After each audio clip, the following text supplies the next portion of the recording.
तो जैसे कि हमने लास्ट एपिसोड के अंदर देखा था, शैन युआन जो होता है वो ली जियाओ से बोलता है कि तुम्हें ऐसा इसीलिए लग रहा है क्योंकि तुमने काफ़ी ज़्यादा लंबे टाइम तक जो कार है वो ड्राइव नहीं की, लेकिन एक बार जब तुम्हें इसकी आदत लग जाएगी तो तुम इसके बिना बिल्कुल भी नहीं रह पाओगे।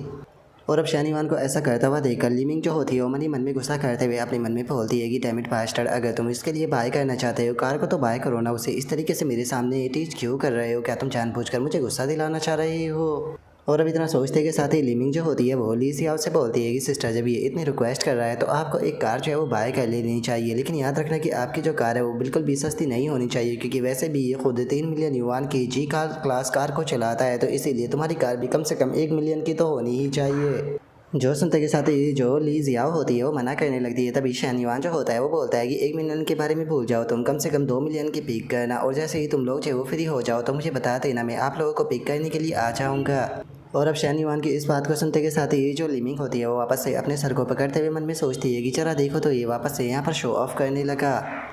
जो सुनते के साथ ही अब जो शैन युआन होता है वो अपने मन में सोचता है कि देखा जाए तो जो टीचर ली सियाओ है उससे यहाँ पर कैशबैक को प्राप्त करना काफ़ी ज़्यादा मुश्किल है। वैसे तो उसकी फेवरेबिलिटी काफ़ी अच्छी है, लेकिन उसके बाद में भी वो चीज़ों को काफ़ी मुश्किल से ही पिक्चर वो करती है। लेकिन वहीं अगर जो लिमिंग है उसकी बात की जाए तो लिमिंग के साथ में मेरे रिलेशनशिप को मैं पब्लिक जो है वो नहीं कर सकता हूँ, लेकिन अगर उसकी पर्सनैलिटी को देखा जाए तो वो कम से कम यहाँ पर 3 मिलियन युआन की कार को तो पिक करेगी ही, जिससे मुझे बहुत अच्छा कैशबैक जो है वो मिल सकता है।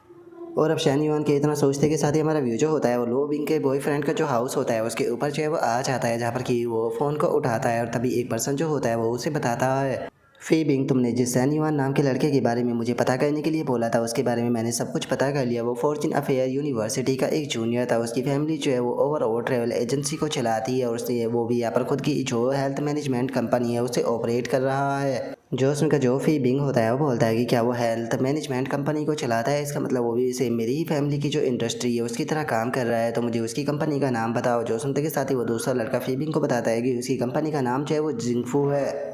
जो सुनकर अब जो फीबिंग होता है वो भी ओके बोलते हुए अपने मन में सोचता है कि अगर जिंगफू कंपनी की बात की जाए तो इसका पिछला ओनर जो था उसका नाम सी वैन था, जिसने की कंपनी को सेल जो है वो कर दिया था। अपनी कंपनी को सेल करने के लिए वो हमारे पास में भी आया था, लेकिन किसी ने पहले ही हमसे जो उसकी कंपनी थी उसे बाय जो है वो कर लिया था। अब समझ में आया कि ऐसा करने वाला बास्टर्ड जो है वो यही था। यकीन नहीं हो रहा कि एक सेकंड हैंड की कंपनी को खरीदने के बाद में भी उसके अंदर इतनी हिम्मत आ गई कि वो मेरे सामने एरोगेंट जो है वो बन सके। ठीक है, टाइम आ चुका है उसे अब कम्प्लीटली पूरी तरीके से क्रश कर देने का। और फीबिंग के इतना सोचते के साथ ही हमारा व्यू जो होता है वो शैन युआन का एक दोस्त और जो फीबिंग का कज़न होता है उसके ऊपर आ जाता है, जहाँ पर कि शैन युआन का जो दोस्त होता है वो उस कज़न से बोलता है कि कज़न मुझे समझ में नहीं आ रहा कि आखिर आप शैन युआन के बारे में मुझसे क्यों पूछ रहे थे और आपने फीबिंग को उसकी इन्फॉर्मेशन क्यों दी। जो उनका फीबिंग का कज़न जो होता है वो शैन युआन के दोस्त से बोलता है कि तुम तो जानते ही हो कि जो मेरे डैड के फैमिली बिजनेस है वो उन लोगों के ऊपर ही डिपेंड है, तो तुम ही बताओ मैं यहाँ पर क्या कर सकता था, क्योंकि जो शैन युआन है उसने किसी चीज़ को लेकर फीबिंग को बहुत ज़्यादा नाराज़ कर दिया है जिसका वो उससे पक्का बदला लेगा, लेकिन अगर तुम चाहो तो तुम अपने क्लासमेट को इस चीज़ के बारे में वार्न कर सकते हो। जो सुनते के साथ ही शैन युआन का जो दोस्त होता है वह फीबिंग के कज़न से बोलता है कि शैन युआन जो है वो मेरा क्लासमेट और मेरा दोस्त है, तो इसीलिए मैं उसे इस चीज़ के बारे में ज़रूर बोलूँगा, लेकिन मैं तुम्हें एक चीज़ बता दूँ कि शैन युआन ऐसा पर्सन नहीं है जिसके साथ में ऐसे ही कोई भी पंगा ले सके। जो सुनकर फीबिंग का कज़न बोलता है कि तुम्हारे कहने का क्या मतलब है। जो सुनते के साथ ही जो शैन युआन का दोस्त होता है वो बताता है कि शैन युआन की जो फैमिली थी जो कि ट्रैवल एजेंसी को चलाया करती थी वो काफ़ी लंबे टाइम पहले ही बैंकरप्ट हो गई थी, तो इसीलिए तुम कह सकते हो कि वो आज जिस पोजीशन पर है इस पोजीशन पर उसकी फैमिली का कोई हाथ नहीं, उसने सब कुछ अपने आप से ही बिल्ड किया है। तो इसीलिए तुम कह सकते हो कि जो शैन युआन है वो फर्स्ट जनरेशन का एंटरप्रेन्योर है और वही फीबिंग की बात की जाए तो वो सेकेंड जनरेशन का रीच है, तो इसीलिए ये दोनों बिल्कुल भी सेम लेवल पर नहीं है। जो सुनते के साथ ही जो फीबिंग का कज़न होता है वो बोलता है कि लेकिन जिंगफू कंपनी को तो कम से कम 10 मिलियन में ख़रीदा गया होगा, तो फिर आखिर तुम्हारे क्लासमेट के पास में इतना पैसा कहाँ से आया। जो सुनते के साथ ही जो शैन युआन का दोस्त होता है वो बताता है कि मैं खुद भी इस चीज़ को लेकर श्योर नहीं हूँ, लेकिन मुझे जहाँ तक पता है उसने शायद क्रिप्टो और जो फॉर्च्यून ट्रेडिंग है उसके अंदर पैसा इन्वेस्ट किया था। जो उनका फीबिंग का जो कज़न होता है वो बोलता है कि लेकिन फाइनेंस और बिजनेस मैनेजमेंट दोनों ही बहुत ज़्यादा डिफरेंट चीज़ें हैं। यहाँ पर जो मैनेजमेंट होता है उसके लिए बहुत लंबे एक्सपीरियंस की ज़रूरत होती है, इसीलिए मुझे तो डर है कि जो फीबिंग है वो अभी भी तुम्हारे दोस्त के लिए बहुत ज़्यादा प्रॉब्लम है क्रिएट जो है वो कर सकता है, क्योंकि अगर जो फी फैमिली है उसकी बात की जाए तो वो बहुत बड़ी कंपनी को चलाती है और छोटे मोटे इंडस्ट्री को खा जाना उनके लिए कोई बड़ी बात नहीं। जोश उनका शैन युआन का दोस्त जो होता है वो बोलता है कि नहीं मुझे ऐसा नहीं लगता। जोश उनका फीबिंग का कज़न बोलता है कि ऐसा लगता है कि तुम अपने क्लासमेट के काफ़ी ज़्यादा क्लोज हो, तो इसीलिए मुझे लगता है कि तुम्हें उसे इस चीज़ के बारे में वार्न कर देना चाहिए क्योंकि ये मैटर बहुत ज़्यादा सीरियस है। क्योंकि अगर जो फीबिंग है उसके कैरेक्टर की बात की जाए तो वो बहुत ही ज़्यादा प्रॉब्लम क्रिएट करने वाला है। एक बार उसके डैड ने उसे यहाँ पर जो यू लियो डिस्ट्रिक्ट के अंदर फिटनेस एक्सपीरियंस सेंटर था उसके अंदर डाला था, लेकिन उसने वहाँ पर भी जाकर प्रॉब्लम क्रिएट की। वो वहाँ पर काम करने वाली एक लड़की के साथ में यहाँ पर मज़े जो है वो करने लगा, जो कि वहाँ पर ही काम करने वाली मैनेजर की वाइफ थी। और जिस टाइम पर मैनेजर को इस चीज़ के बारे में पता चला तो उसने केवल मैनेजर को पीटा ही नहीं बल्कि उसे कंपनी से भी निकाल दिया। जो सुनते के साथ ही शैनयुआन का दोस्त जो होता है वो बोलता है कि लेकिन अभी भी मुझे यहाँ पर एक चीज़ जो है वो समझ में नहीं आ रही कि आखिर जो फीबिंग है वो यहाँ पर मेरे क्लासमेट को टारगेट जो है वो क्यों कर रहा है। जो सुनते के साथ ही फीबिंग का कज़न जो होता है वो शैनयुआन के दोस्त से बोलता है कि सच बताओ तो मैं भी इस चीज़ के बारे में ज़्यादा कुछ नहीं जानता, लेकिन जो फीबिंग की पर्सनैलिटी और जो उसकी यहाँ पर स्टाइल है मैं तुम्हें वो एक्सप्लेन कर चुका हूँ, तो इसीलिए तुम अपने क्लासमेट को इस चीज़ के बारे में बता सकते हो। जो सुनकर शैनयुआन का जो दोस्त होता है वो भी अपने पास से मोबाइल निकालते हुए बोलता है कि ठीक है मैं अभी उसे कॉल करता हूँ। और उसके इतना बोलते के साथ ही हमारा व्यू जो होता है वो शैनयुआन के ऊपर आ जाता है, जहाँ पर कि शैनयुआन के दोस्त ने उसे पूरी बात बता दी होती है। जो सुनकर शैनयुआन बोलता है कि तुम्हारा बहुत बहुत शुक्रिया।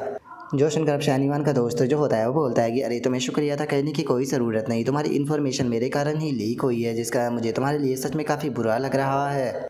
और अब जो शैनयुआन होता है वो अपने मन में सोचता है कि अगर मैनेजर यू की बात की जाए तो उसकी पिछली कंपनी के अंदर से उसे इसीलिए निकाल गया दिया गया था क्योंकि उसकी वाइफ का किसी के साथ में रिलेशन था, जिसका उसके बॉस ने उसे बहुत बुरी तरीके से पीटा था। मुझे ये मत कहना कि वो पर्सन असल में फीबिंग था। और अब इतना सोचकर शैनयुआन जो होता है वो अपने दोस्त से बोलता है कि लेकिन मुझे एक बात बताओ कि आखिर जो वो बिंग है वो ऐसे लड़के के साथ में क्या कर रही है, क्योंकि अगर उसकी फैमिली की बात की जाए तो हमारी क्लास में उसकी फैमिली सबसे ज़्यादा रिचेस्ट थी और इससे अभी तक तो उसकी फैमिली का जो बिजनेस है वो और भी ज़्यादा एक्सपेंड हो चुका होगा। जो सुनते के साथ ही शैनयुआन का दोस्त उसे बताता है कि नहीं ऐसा नहीं है, लो बिंग का जो फादर है वो 18 साल के लिए प्रिजन के अंदर जा चुका है क्योंकि वो बिलियन फंड को इलीगल तरीके से राइज करने में पकड़ा गया था, जिसका अब जो उसकी फैमिली है वो एक ऑर्डिनरी फैमिली से ज़्यादा और कुछ भी नहीं रही।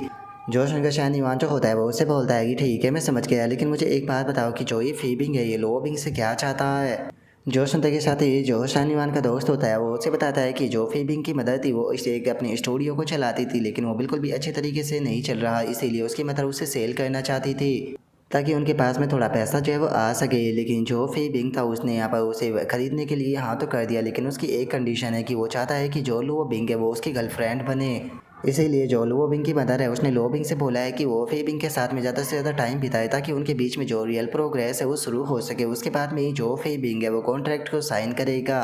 और अब अपने दोस्त की इस बात को सुनते के साथ ही शैनयुआन जो होता है वो उससे बोलता है कि तुम्हारा बहुत बहुत शुक्रिया मुझे इस बारे में बताने के लिए, मैं सब कुछ समझ गया। और इतना बोलकर शैनयुआन अपने मन में सोचता है कि क्या लोबिंग की मदर का दिमाग खराब हो चुका है। अगर उन दोनों के बीच में जो फिजिकली प्रोग्रेस है वो आगे बढ़ी और फीबिंग को वो मिल गया जो वो चाहता है, तो उसके बाद में आखिर वो उनकी जो बेकार सीईओ का स्टूडियो है उसे क्यों बाय करना चाहेगा। और चूंकि जो फीबिंग है उसने ऑलरेडी मेरे बारे में इन्वेस्टिगेशन करना शुरू कर दिया है, तो पक्की बात है कि वो जल्दी ही यहाँ पर अपनी चाल को चलेगा। तो इसीलिए टाइम आ चुका है उसके साथ में जो ओल्ड यू की दुश्मनी और जो ये न्यू दुश्मनी है इन दोनों को एक साथ में सेटल करने का।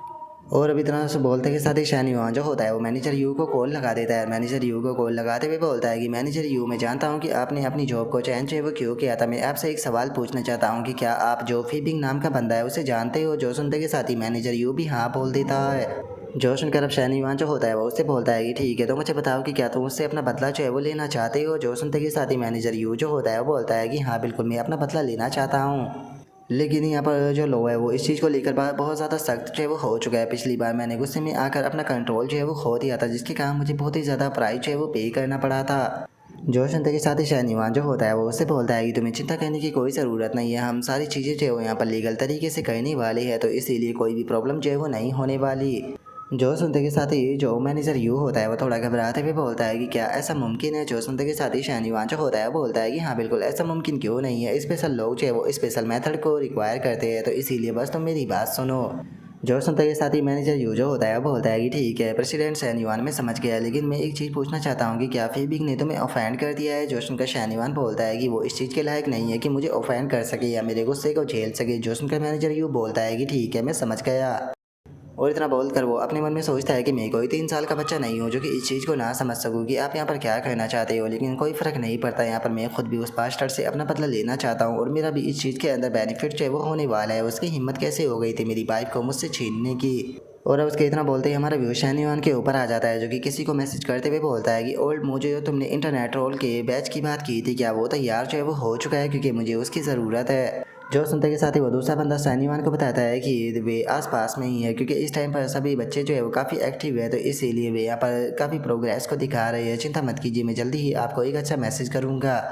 और अब उसके इतना बोलते के साथ ही हम देखते हैं कि ली जियाओ और जो लिमिंग होती है वो दोनों वहाँ पर बहुत ही अच्छे कपड़े पहन कर आ जाती है, जिनमें दोनों को बहुत ही ज़्यादा खूबसूरत लग रही होती है। और जो ली जियाओ होती है वो शैनीवान से बोलती है कि हम लोग जो है वो तैयार है। जो सुनते के साथ ही शैनीवान जो होता है वो ली जियाओ के पास में आकर उसके गालों को पकड़ते हुए बोलता है कि आज तो तुम काफ़ी खूबसूरत लग रही हो। जो सुनकर ली जियाओ बोलती है कि मुझे इस तरीके से पिंच करना बंद करो, मेरा मेकअप ख़राब हो जाएगा। जो सुनकर शैनीवान से बोलता है कि तो क्या फिर मुझे कहीं और पर टच करना चाहिए। जो सुनते के साथ ही ली जियाओ जो होती है वो शैनीवान से बोलती है कि शैनीवान ऐसी बातें मत करो। और अब उसके इतना बोलते के साथ ही जो लिमिंग होती है वो थोड़ा जलस करते हुए अपने मन में सोचती है कि मैंने अपने कपड़ों को चेंज किया, इतना मेकअप भी किया, लेकिन ज़रा देखो तो ये तो एक बार मेरी तरफ देख भी नहीं रहा। और लिमिंग ये सोच ही रही होती है, तभी शैनीवान उसकी तरफ देखकर इशारा करते हुए बोलता है कि तुम बहुत ज़्यादा खूबसूरत लग रही हो। जो देखकर अब लिमिंग भी खुश हो जाती है और अपने मन में सोचती है कि चलो ठीक है, इस बार के लिए मैं तुम्हें यहाँ पर माफ़ चाहे वो कर देती हूँ। पता नहीं कब मैं अपने सिस्टर की तरह अपने ब्रदर इन लोग का जो हाथ है वो पकड़ कर घूम पाऊंगी। और लिमिंग के इतना सोचते के साथ ही ली जियाओ जो होती है वो शैनीवान के हाथ को पकड़ कर ले जाते हुए उससे बोलती है कि चलो जल्दी से जो लिफ्ट है उसके अंदर चलते हैं, क्योंकि लिफ्ट ओपन हो चुकी है।